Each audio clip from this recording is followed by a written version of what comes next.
your ability to take care of yourself is going to directly impact your level of decision making, your effectiveness as a leader, and ultimately how successful your organization is.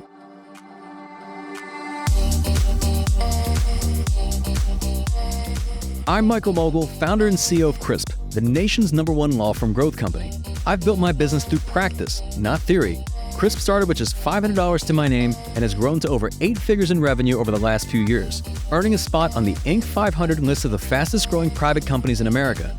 Our approach has been to take everything we've learned about generating massive growth within our own organization and help the country's most ambitious and committed law firm owners do the same for theirs. In each episode of this podcast, I sit down with innovative market leaders from the legal industry and beyond to learn from those who thrive in the face of adversity, challenge the status quo, and define what it means to be a true game changer.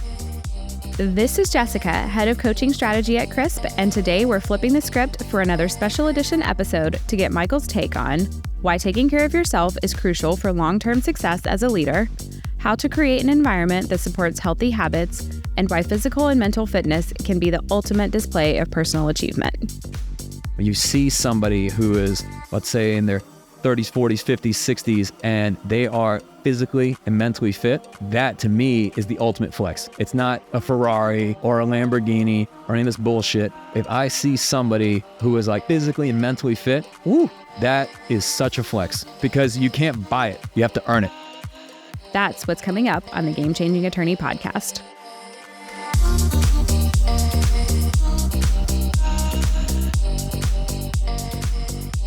Welcome to another AMMA, Ask Michael Mogill Anything. I'm here with my co-host, Jessica. Feel like it's been a minute, but we got some good questions. So for those of you that are joining us for the first time, we really do 3 types of episodes on this podcast. We've got our interviews that we bring in experts from the legal industry and beyond. Those typically take place on Tuesdays. And then we've got our encore editions, which are episodes that have been some of our most popular over the years, over the last several years, that we bring back, and those can take place on Thursdays. And then finally, our AMMAs. You're listening to it right now. You guys submit the questions. We answer them. I never really know what the questions are. Just ahead of time, I prefer not to know because I think it gives more candid answers. So I'm excited with the questions we've got today, Jessica. Let's get started. Right. Yes, you do tend to do your best work with the unknown and at the last minute. Can't relate. All right. So first up, we have, after a challenging 2022, we saw you made a serious commitment to personal health and wellness. Can you talk a little bit about the transformation that you've seen in your leadership and performance and decision-making since prioritizing your own wellness? So this is an interesting question. So for people who don't have context on this, coming into this year, I made a commitment to really emphasize and focus on my health and fitness. And this came about as really a direct consequence of how we finished the previous year, which was, phenomenal financially, but health-wise, I got blood labs done. I was not in a good place health-wise. I mean, for the last 10 years, we've been going crazy in terms of just really pushing ahead with the business, which has been great on so many fronts. But as, I was turning, I think last year, I turned 37, and I looked at that. It wasn't absolutely terrible, but I don't know that you should ever look at your life and say, well, this is, not terrible, and that could be a barometer for just acceptable performance. So it was not optimal by any means.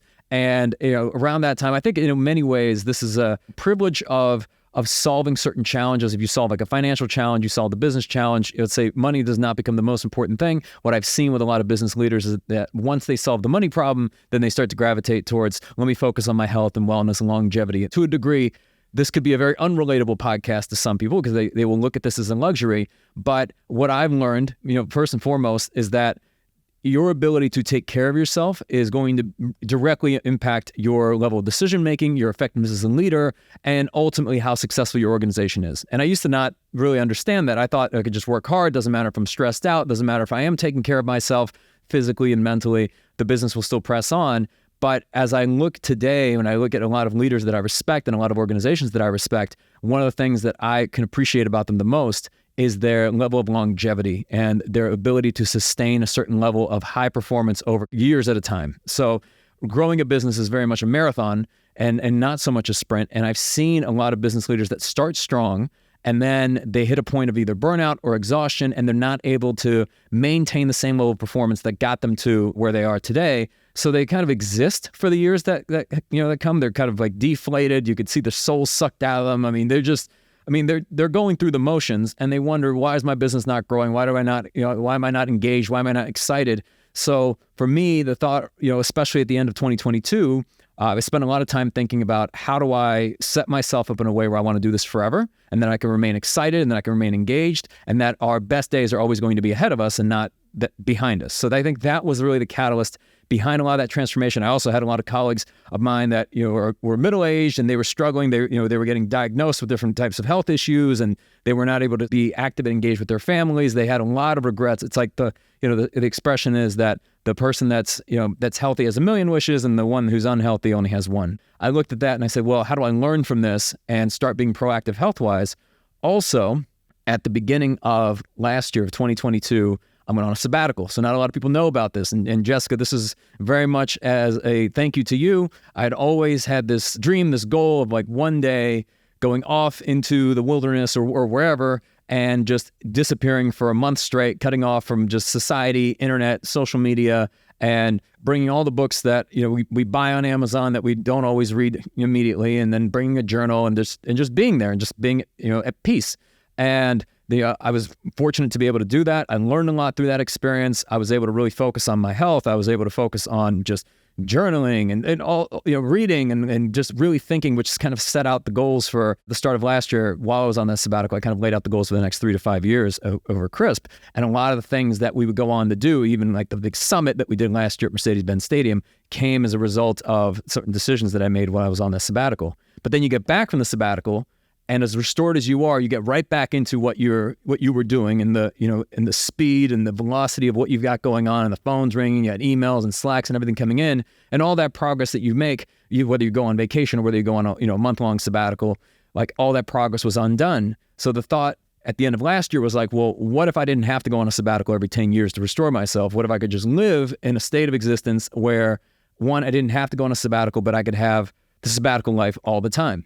Now, again, this is going to be a very unrelatable podcast, and there's going to be people that are listening. They're going to say, this must be nice, and I can't do that, and it sounds like very privileged. And it is. It, without a doubt, it is. And over the last 10, 11 years, us working 24/7, 365, coming in every single weekend, coming in every single holiday, has enabled us to be able to do things today that we previously could not do. 100%, no question.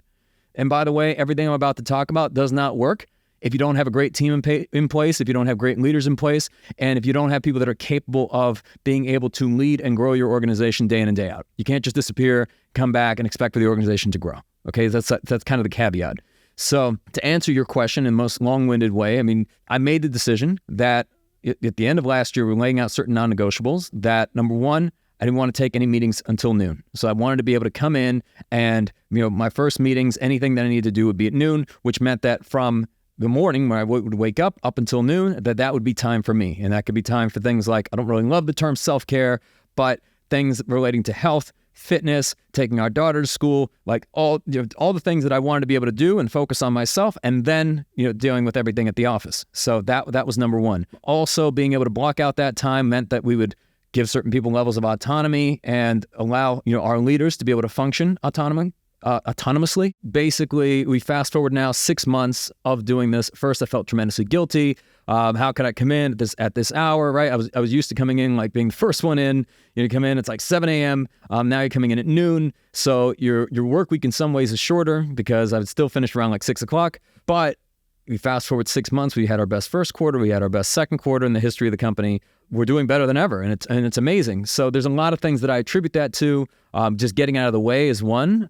Having great leaders in place is another thing, but also my competency, my level of decision-making has improved significantly because I spent a lot of time reading, thinking, journaling, just really being able to give myself time to think about kind of the vision of the organization, the strategy behind the organization, because when you really look at what are the most impactful things that you can do as a leader, it comes back to your decisions and the quality and the caliber of the decisions you're able to make. You make the right decisions, you move the organization forward. You make the wrong decisions, even if they're micro decisions. We make dozens, if not hundreds of decisions a day, and they're all weighted differently. And there's always going to be key decisions you make every single year, whether you hire somebody, whether you fire somebody, whether you invest in an initiative, whether you don't invest in an initiative, whatever that decision might be, that if you make the right decision, it moves you forward exponentially. And if you make the wrong decision, sometimes don't even realize it at the time, but a series of wrong decisions keeps you stuck or moves you backwards. So if you look at how can I set myself up as a leader to make the best decisions possible, it requires you to be in a certain state where you're refreshed mentally, where you're focused, you're restored, you're feeling good, you've got clarity, you've got confidence. And if you can protect those things, you can be a much, much better leader. So that's what I've seen play out over the last 6 months. It's been absolutely amazing. I understand it's also very much a privilege to be able to do these things, but I would advocate that if you're a leader listening to this, what could be more important than you being able to take care of yourself mentally and physically and make the best decisions for your organization to set everybody up for success? Absolutely. And I'll actually echo a little bit of what you said there, because I have boots on the ground a little bit more than you do still.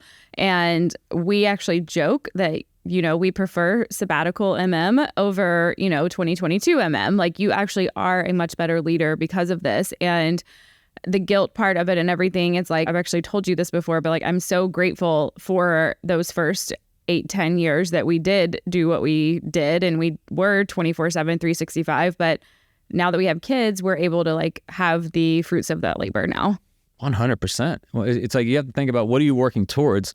And for most entrepreneurs, we talk about this a lot on the podcast, it is the pursuit of some sort of level of freedom. And when you started your business, it is because you wanted to be able to control how you spent your time, who you spent your time with, the type of work that you were doing. So if that's the goal, what are you doing to move yourself towards that type of goal? Maybe you want to be able to do certain things throughout the day that excite you and that are really enjoyable, that allow you to take care of yourself.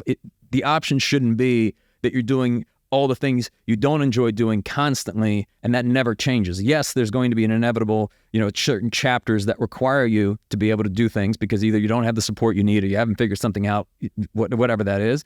But if you're still doing that, you're 5-10 years in and you're not progressing towards a life that gives you more freedom, well, it's time to re-examine that. Absolutely. This listener would like to know, can you walk us through your morning routine, and also how do you stay disciplined in doing so?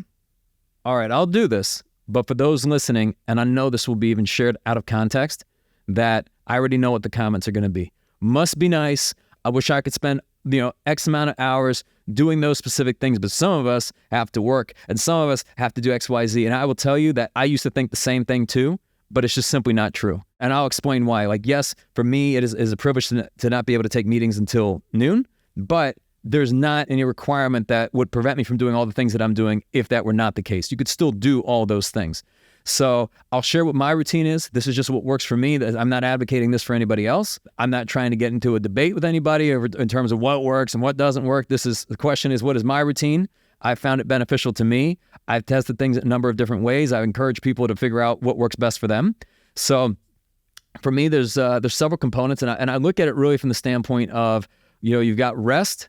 Rest and recovery, which is really a function of like sleep and any sort of recovery that you do. That's things like, sauna or cold plunge or steam room, things like that can help you recover and set you up for the next day. Then there's nourishment, which comes back to like, what are you eating in terms of like your diet and nutrition, and then movement, which is really to do with, exercise, whether it's cardiovascular exercise or weight training. And if you have the three components and you approach those to try to optimize them every single day, you're going to be in good shape. So for me, I wake up early in the morning. First thing I do in the morning, now this has actually changed recently. So now I actually start off and I'll go on the treadmill or I'll go walk, and I'll do basically 4 or 5 miles walking just to get moving. Then I'll go into the sauna. This is like really, in most cases, before our girls wake up. But I go in the sauna, I sit there, I cook myself about 185 degrees. While I'm doing this, and this is kind of important, I've realized that you can stack activities together. So, for example, I can walk, but I can also walk on like this, almost like this treadmill style desk. So I can do things that I enjoy. I can play video games, right? And I found that, I actually made it myself. I enjoyed playing video games, but I found that I didn't feel great just sitting on the couch doing it. So my new rule is, if I'm going to do that, then I have to do something productive, whether I'm, on the treadmill or whether I'm cycling. And I have to, combine those two activities so at least I can get steps in. Then, like I said, I go in the sauna. When I'm in the sauna, I'm doing some sort of reading, whether I'm preparing for a podcast, whether I'm preparing for meetings, whether I'm reviewing like, company data and things like that. In general, I do a lot of like planning in the sauna, and I do it as long as I can until, it's 185 degrees. So at some point, you just got to get out. You'll see in a sauna, you've got the heat shock protein, so you're vasodilated, which means like your blood vessels are expanded. Boom, I go straight into the cold plunge. I'm in the cold plunge for about 3.5 minutes. Cold plunge is usually around 40 degrees, maybe like 42, 43 degrees at this point. I'm in the cold plunge for 3.5 minutes, and I do that every day. There's never a day that I can't wait to get in. I mean, every day is I can't wait to get out, but I do that. Then I'm just, boom, I'm awake at that point. And at that point, it's usually time to take our daughter to school. I enjoy doing that. I'm sure somebody else could take her to school, but for me, it's important to do it. I happen to, get a lot of joy out of that. And also it's time where she and I can really talk. And, when you have a 4-year-old, like this is precious time. From there, when I get back from taking her to school, straight to the gym, I do some sort of weight training, whether it's high intensity interval training, compound lifts, just something like that. And then I will finish it off with some sort of like recovery, whether it's like red light therapy or something along those lines, like stretching. And that's kind of the morning routine. And then I'll also have a meal, which is usually like a protein meal. And usually my first meal of the day is around like noon, noon, 1 o'clock. So some would call it intermittent fasting. I didn't know that's what it was. My last meal of the day is usually around like 7 or 7:30. So the first meal being at noon, I guess that's what it is. But outside of that, I focus on, there's not really a particular diet. It's not like low carb or keto or anything. The diet's really like Mediterranean. There's really no foods that are off limits, although I don't really eat sugar. I don't drink soda. It's just water. And I don't drink alcohol. So just have nothing against it. Just for me, it's, I don't like to trade, tomorrow for today. So basically that's kind of the gist of what the routine is. And typically during the week, I like to do it almost every single day. There's certain things I do every day, like the sauna and the cold plunge, weight training, typically weight training and cardio 4 or 5 days a week. In the evening, going to bed around 9:30, and then getting up around, 5:30. So I have kind of a part 2 extension of that, but what are some of the tools or techniques you've discovered that have made it a little less overwhelming to maintain that level of dedication in your personal life as well as the business? So there's a great book by Ben Hardy, Willpower Doesn't Work. And the gist of the book is really that our environment really dictates our behaviors and our habits. So for example, for me, cutting out sugar is a lot easier when we don't have a lot of sugar in the house. And it's also like, if you can set up your environment for success, like I don't think too much about the meals that I eat because we map out those meals for the week. So I know, like I log things, for example, in MyFitnessPal, instead of treating it as like a diary of like, okay, I eat this, then I log it. I log the whole day. So I know exactly, okay, here's what's happening for lunch. Here's what's happening for dinner. Here's, if there's going to be like a snack, whatever, that's already logged and planned for the day. So I can pay attention to what are the macros that I'm taking in terms of like proteins, fats, and carbs, and then the number of calories. So for example, my goal over the last, 12 to 14 weeks has been, I want to do a bit of a fat loss phase. And I've been working with my trainer in order to do that. I think another component is I have a lot of help and support.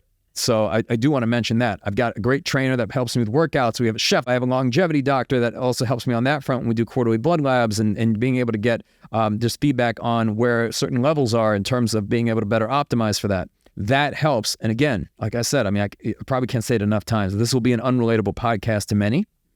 This is just what's worked for me. I also don't recommend rolling everything out at once. If I had to drill things down of saying, here's what's been most impactful, I would say that diet and nutrition is probably 90% of it. That is the hardest part, is also the most impactful part. You're not going to out-train a bad diet. And I used to think that. I used to think, hey, I work out consistently 3-4 days a week so I can eat whatever I want and I can eat wings or whatever. You can eat whatever you want. You just may not accomplish your goals. And if your goals are, for example, you want to lose weight, you want to burn fat, the only way to do it is on a caloric deficit, meaning that you burn more calories than you take in. Okay. And we typically significantly underestimate the amount of calories that we take in. Perhaps the second most important thing, and I think probably the greatest performance enhancing drug out there, is sleep and recovery. So being able to like go to bed consistently at a certain time, wake up consistently at a specific time, like having that rhythm is important. We've got an 8 Sleep, which I highly recommend.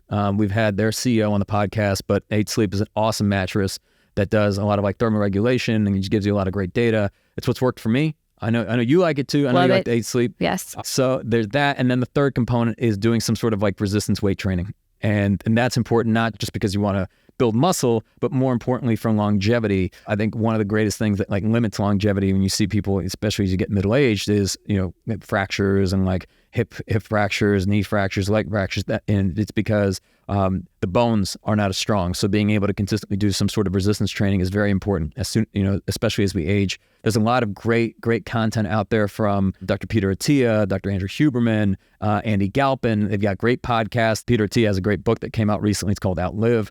So if you're interested in learning more about just kind of the longevity front, because what they talk about is really not so much lifespan, which is how long you live, but more so health span. It's like the life in your years. And it's more important that you can have, great functionality and being able to do the things you want to do, whether it's spending time with your kids or your grandkids or going wakeboarding or whatever your goals are, but you can do those things. That's much more important than living to whatever long age, 150, your health being off a cliff and you essentially having all these, basically being connected on life support. So that's what's been helpful to me. I don't recommend starting with everything at once. I added on certain habits, like I track things in this app called Streaks.